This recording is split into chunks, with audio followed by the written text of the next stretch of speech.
Estamos de volta agora falando sobre relacionamento entre pais e filhos. Se você não estava ligado aí no começo, não estava ligado no começo do programa, agora então a gente vai falar sobre psicologia com a nossa querida Márcia Freire. Bom, 2 semanas atrás eu trabalho com a família, né? Eu gosto de trabalhar, eu jamais poderia trabalhar em alguma função pública, porque eu seria acusada de nepotista. Porque eu realmente adoro trabalhar com família. Eu trabalho com mãe, com irmã, com os filhos, logo com a Nora, que também faz jornalismo. Um beijo para Amanda. E é claro que a gente bate de frente. Toda pessoa que convive muito de perto e que tem muito amor, é claro que bate de frente, principalmente quando existe uma pessoa bem mais vivida e outros que estão começando a bater asas. E aí, mais ainda, quando um deles vai embora, fica 2 anos fora e volta para sua casa. E aí ele já tem toda aquela história. Está captando a nossa mensagem, né, Márcia? Então aí ele já tem toda a independência que ele adquiriu morando sozinho, mas voltou para a mamãe. E na casa da mamãe tem regras. Claro, cada casa tem uma regra. E aí, de repente, a gente briga, de repente ele responde, agora mesmo, toda quarta-feira a gente estressa um pouquinho.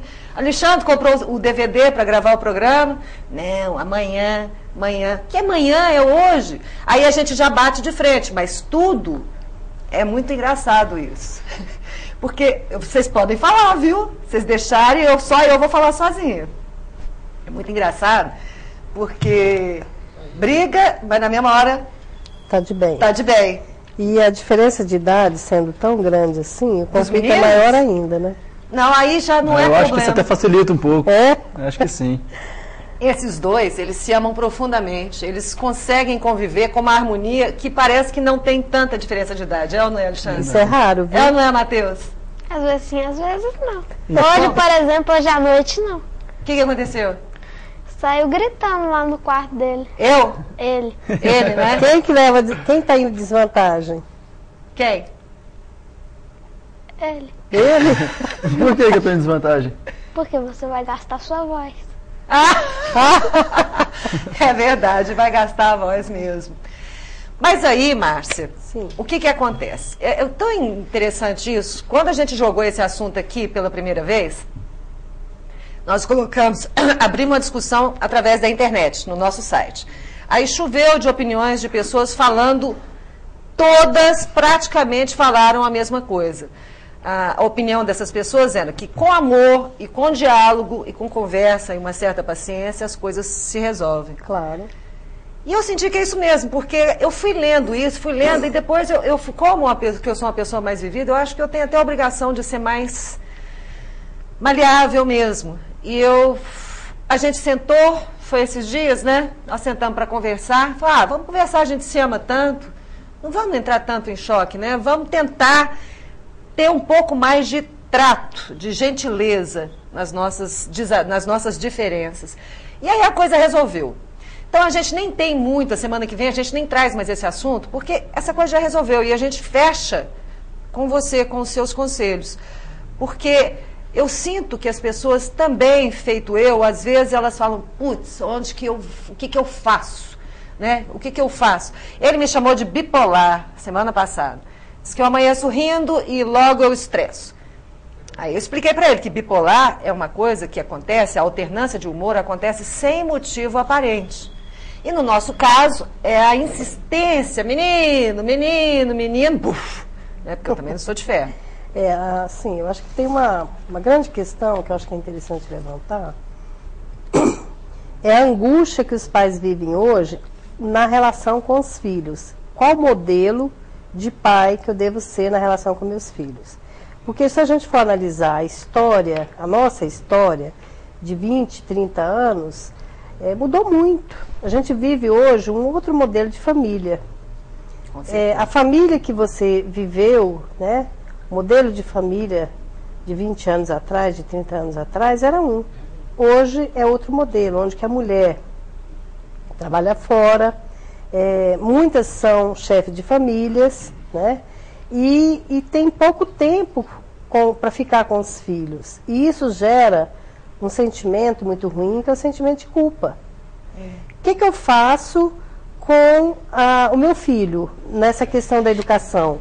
Eu tive a minha mãe presente, que me educou, mas eu não posso ficar com meu filho. E aí, o que eu faço? Nossa, é muito difícil. E aí essa angústia, né, tem trazido uma consequência a nível da educação, que é a dificuldade de estabelecer limites e regras na questão educacional. É verdade. Como eu lido com escola, a gente vê isso muito de perto. A dificuldade quando, por exemplo, no processo de adaptação, que a criança chora os pais sofrem muito com esse processo de despedida. Ou, quando ele não chora, ele também sofre porque ele é que chora. É tão interessante isso. Interessante mesmo. Mas a gente vive uma dualidade muito grande, porque a dúvida que a gente tem com relação ao Alexandre, não mais, porque o Alexandre tem 20 anos, ele já é uma pessoa formada, né? Ele já tem a formação dele, ele já é um adulto. Isso. Então, muitas vezes, as dúvidas que ele tem já não são tão importantes no sentido do meu temor com relação à conduta dele. Ele já é uma pessoa que ele sabe o que é certo, o que é errado, por onde que ele vai. As opções que ele fizer da vida dele, ele vai arcar com elas, ele sabe disso. Isso. Lá no caso do Matheus, a gente tem, o Alexandre é um pouco pai do Matheus também, porque como eu sou a chefe da família, o Alexandre, eu sou viúva do pai do Alexandre. Quando o pai do Alexandre morreu, ele tinha 2 meses de idade.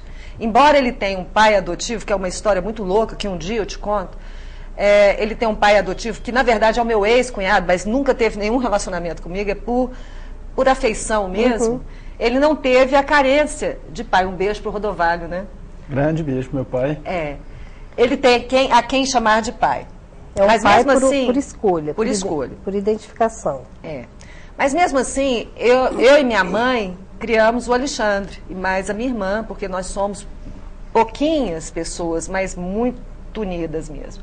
Agora, com relação ao Alexandre, ele tem um excelente pai. O Matheus, ele tem um excelente pai. Beijo pro ambos também, que é meu ex-marido.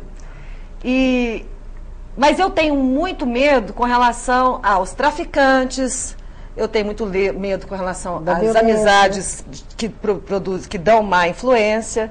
Então, porque ele ainda vai entrar na adolescência. Como é que você acha que os pais devem agir, já que o pai e a mãe têm que trabalhar, muitas vezes não tem o pai, muitas vezes a mãe está sozinha, a gente sabe que essa é uma realidade cada dia mais comum. Isso. Como é que você acha que os pais devem agir ao entrar uma criança na adolescência? Você acha que eles devem ser mais condescendentes, eles devem ser mais castradores para proteger um pouco mais o filho? Por onde que a gente vai? Olha, eles estão ainda num processo de descoberta da vida, estão iniciando o processo de descoberta da vida e não tem essa percepção disso tudo que você coloca, do mundo das drogas, da violência e do perigo que está aí fora, né? A internet hoje também é uma questão que a gente tem que se atentar. Então, é saber com quem ele anda, quem são os amigos, ter uma liberdade de uma certa forma vigiada.